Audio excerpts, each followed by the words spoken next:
اعوذ باللہ من الشیطان الرجیم بسم اللہ الرحمن الرحیم نحمدہ و نصلی علی رسول الکریم۔ حضرت سعدی رحمۃ اللہ علیہ بیان فرماتے ہیں، ایک بار دمشق میں بہت سخت قحط پڑا۔ حالت یہ ہو گئی کہ ٹڈیوں نے سبزے کو اور انسانوں نے ٹڈیوں کو کھا لیا۔ مخلوق خدا بھوک سے ہلاک ہو گئی۔ ایک دن میری ملاقات ایک ایسے دوست سے ہوئی جو کافی مالدار تھا، لیکن میں نے دیکھا وہ ویسا ہی پریشان حال اور کمزور نظر آ رہا تھا جیسے شہر کے غریب غربا۔ میں اس کی یہ حالت دیکھ کر بہت حیران ہوا۔ اس سے پوچھا کہ بھائی، یہ میں تمہیں کس حالت میں دیکھ رہا ہوں؟ وہ بولا، اے سعدی، کیا تم اس بات سے بے خبر ہو کہ قحط کے باعث مخلوق خدا تباہ ہو گئی ہے؟ میں نے کہا، میں جانتا ہوں، لیکن قحط کا تم پر کیا اثر پڑ سکتا ہے؟ خدا کے فضل سے غنی ہو، ہر چیز بافراد حاصل کر سکتے ہو۔ میری یہ بات سن کر میرے دوست نے آنکھ بھری اور کہا، اے سعدی، کسی حساس آدمی کے لیے یہ بات کس طرح ممکن ہے کہ وہ ارد گرد کے لوگوں کو بھول جائے اور صرف اپنی ذات پر نظر رکھے؟ کوئی شریف آدمی کسی کو دریا میں ڈوبتے ہوئے دیکھ کر اطمینان سے ساحل پر کھڑا نہیں رہ سکتا۔ بے شک میں بھوک پیاس سے محفوظ ہوں، لیکن دوسروں کے غم نے مجھے ہلاک کر دیا ہے۔ اگر کسی کے عزیز قید کر دیے گئے ہوں تو وہ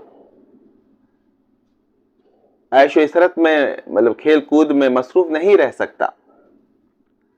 ہوں محفوظ میں گو با فضل خدا، مگر خوں رلاتا ہے یہ ماجرا۔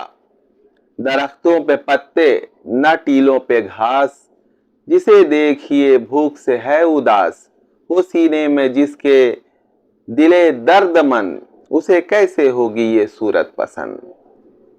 حضرت سعدی رحمۃ اللہ علیہ نے اس میں تمدن کا ایک بہت ہی اہم اصول جو ہے بیان فرمایا ہے، اور وہ ہے ابنائے جنس کے دکھ درد کو محسوس کرنا اور دور کرنے کی کوششوں میں بھرپور حصہ لینا۔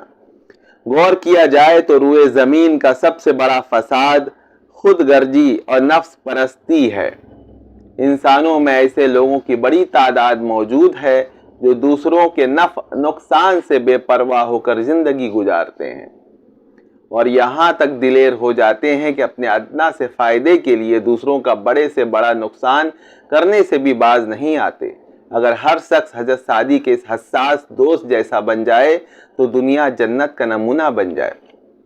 دیکھیے کتنی پیاری جو ہے یہ حکایت حضرت سعدی رحمۃ اللہ علیہ نے بیان فرمائی ہے، اور یہ انسانی معاشرہ اور سماج کی بقا کے لیے بہت ضروری ہے کہ ایک دوسرے کے دکھ درد کا جو ہے ہمیں احساس ہو۔ اگر آپ اس سے عاری ہیں تو آپ انسان ہی نہیں ہیں، پھر آپ ایک جانور اور ایک وحشی ہیں کہ دوسروں کے بالکل غم کا اور درد کا آپ کو احساس تک نہیں ہوتا۔ انسان کا مطلب ہی تو یہی انس، انسان کا جو مادہ جو لفظ ہے، دیکھیے انس، محبت، اس کو دوسروں کی تکلیف سے تکلیف ہوگی اور اس کا دکھ جو ہے وہ محسوس کرے گا۔ یہی انسان کی خاصیت ہے۔ اور اگر آج جو ہے چونکہ یہ مشینی دور جو ہے چل پڑا ہے اور لوگ ایک دوسرے سے دور ہوتے جا رہے ہیں، تو اس زمانے میں تو اس کی بہت زیادہ ضرورت ہے کہ ہم اس کو عام کریں۔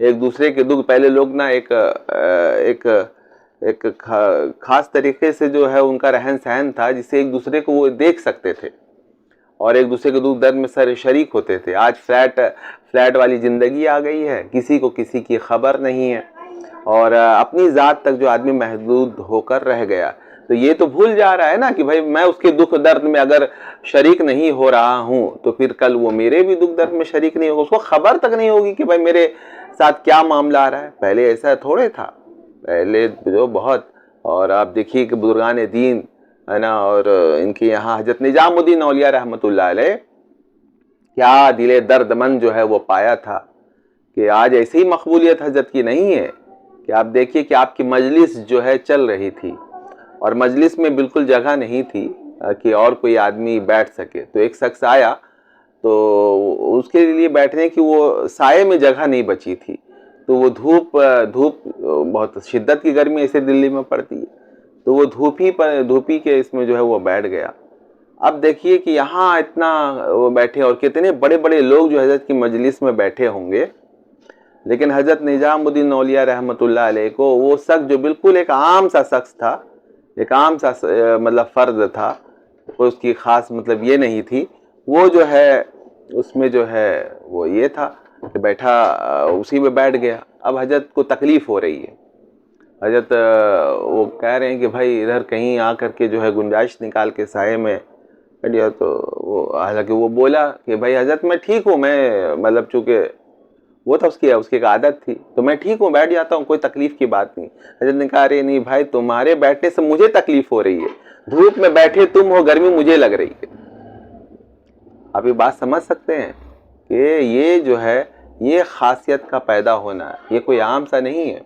اسی سے ملتا جلتا جو ہے ایک اور واقعہ مرزا مظہر جانا رحمۃ اللہ کو، تھوڑا سا مزاحیہ بھی ہے اور اس میں ایک ہے، لیکن اس سے سمجھ میں آتا ہے کہ بزرگان دین کو دوسروں کا مطلب کتنا اثر پڑتا ہے، کہ اس شخص کو آپ نے کہہ دیا کہ ارے بھائی تم میرے سامنے مت آیا کرو، میرے پاس زیادہ نہیں بیٹھا کرو۔ اب ظاہر ہے کسی شخص کو اگر یہ بات کہہ دی جائے تو وہ تو، اور وہ بھی ان کا شیخ یہ بات کہہ دے تو وہ تو رونا دھونا وہ لگا دیا، اور وہ بعد میں جب حضرت کو خبر ہوئی کہ ارے وہ تو بہت رو رہا ہے اور بہت دکھ کا مطلب اظہار کر رہا ہے، تو حضرت نے بلایا، کہا کہ بھائی کیوں روتے ہو؟ تو کہا کہ حضرت آپ نے ایسا کہا کہ میری مجلس میں جو ہے تم نہیں بیٹھا کرو، میرے سامنے مت آئے۔ تو حضرت نے کہا ارے بھائی میں کسی اور وجہ سے تھوڑے بولا تھا، بات دراصل یہ تھی کہ تم کھاتے زیادہ ہو، ٹھیک ہے، اور بار بار میں چورن نہیں کھا سکتا نا، اتنا چورن کھانے کا کہ مطلب کھاتے تم ہو، پیٹ جو ہے میرا بوجھل ہو جاتا ہے۔ اب یہ بات آپ کو سمجھ میں آ رہی ہے کہ کس درجے کی مطلب جو احساس مطلب یہ ہے کہ اب دیکھیے کہ یہ عجیب سی بات ہے، یہ شاید آپ جو لوگ تصوف سے نہ جڑے ہوں، روحانیت کو نہ جانتے ہوں اور اس طریقے سے، تو وہ اس بات کا انکار نہیں، یہ کیسے ہو سکتا ہے، لیکن ایسا ہوتا ہے، بالکل ہوتا ہے، بالکل یہ ہوتا ہے۔ تو آپ سوچئے کہ اگر اس کا کوئی دکھ ہے، اس کی کوئی تکلیف ہے، تو وہ حضرت کو جو ہے وہ کس مطلب جو ہے درجہ جو ہے وہ تکلیف ہوگی۔ ہمارے ایک بزرگ جو ہیں وہ لوگوں کو تکلیف میں دیکھتے تھے تو اس کی بیماری سلب کر لیتے تھے، تو پھر ان کے بڑے شیخ نے ان کو منع کیا کہ نہیں سلب نہ کیجیے، کہ دعا کر دیا کیجیے۔ تو مطلب دیکھیے کہ جو اللہ کا بندہ ہوتا ہے، جو قریب ہو جاتا ہے، وہ کیسے مخلوق خدا سے محبت کرنے لگتا ہے، اس کی تکلیف جو ہے اس کو اپنی تکلیف محسوس ہوتی ہے۔ آج جو ہے ہمارا حکمراں طبقہ جو ہے خاص طور سے بالکل اس احساس سے عاری ہو چکا ہے، بس اپنی زندگی اپنا عیش و آرام جو ہے وہ کر رہے ہیں، اور عوام کی بالکل فکر نہیں ہے، جبکہ بھائی وہ آپ عوامی کی خدمت کے لیے تو یہ وزیر بنائے گئے، ایم ایل اے بنائے گئے، ایم پی بنائے گئے، آپ کو اس درد سے آ رہی ہے تو کیا بنے گا، کیسے یہ حکومت چلے گی، اور کیسے امن قائم ہوگا؟ پھر چوری ہوگی، لوگوں کا قتل عام ہوگا، ہر قسم کی برائی پھر پنپے گی جب انصاف نہیں ہوگا، اور یہ احساس جو درد مند والا جو معاملہ ہے، جب اس سے لوگ عاری ہو جائیں گے تو پھر کیا بنے گا؟ یہی ہوگا۔ دیکھیے کہ احساس کہ مرزا غالب کتنے مشہور شاعر ہیں، لیکن وہ ان کی مقبولیت کا سبب مجھے نہیں لگتا صرف شاعری ہے، وہ ایک بہت زبردست اور ایک اعلیٰ درجے کے انسان تھے۔ تو ان کا ایک دوست جو ہے غدر 1857 میں، وہ بھی پورے بالکل خوشحال تھے، لٹ گئے، تو وہ چھیٹ کپڑے کا جو ہے وہ اپنا عبا یا جو کرتا کچھ کہہ لیجیے وہ پہن کر آ گئے ملنے کے لیے۔ تو اب ان کو دیکھ کر ایسا یہ ہوا کہ بھائی یہ تو وہ شخص ہے جو اتنا قیمتی عبا اور وہ چوغا جو ہے وہ پہنتا تھا، آج اس کی حالت یہ ہو گئی کہ یہ چھیٹ کپڑے کا بنا ہوا وہ پہن کے آیا۔ تو اب مرزا غالب جو ہیں وہ دینا چاہتے تھے کہ اس کو کہ بھائی، تو اب وہ کیسے دیں؟ تو اب وہ جو ہے دیکھیے کیا مطلب یہ ہے کہ دوسروں کا جو ہے وہ احساس بھی کرتے ہوئے کہیں اس کو یہ نہ لگے کہ میں اس کی مدد کر رہا ہوں، چونکہ اس طرح کے لوگ بڑے غیرت مند ہوتے ہیں۔ تو مرزا غالب نے کہا کہ ارے بھائی یہ کہاں سے بنوایا؟ چھیٹ کپڑے کا ہے، وہ دیکھیے کہاں سے بنوایا؟ تو کہا کہ بولے مجھے تو بہت پسند آ رہا ہے، تم مجھے یہ دے دو بھائی۔ وہ چونکہ بے تکلفی تھی تو وہ بھی کہا کہ جب آپ کو اتنا پسند ہے تو لے لیجیے آپ۔ تو کہا پھر تم پہ کیا پہنو گے؟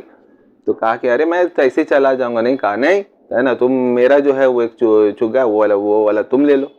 تو ان کا بہترین جو ہے لباس کا جو ہے بنا ہوا وہ ان کو پہنا دیا، اور خود جو چھیٹ کپڑے کا وہ یہ لے لیا۔ اور اس طریقے سے جو ہے معاملہ. تو یہ دیکھیے کہ کس طرح کا یہ احساس. اپنے دوست کو تکلیف میں دیکھی تو مرزا غالب بے چین ہو گئے.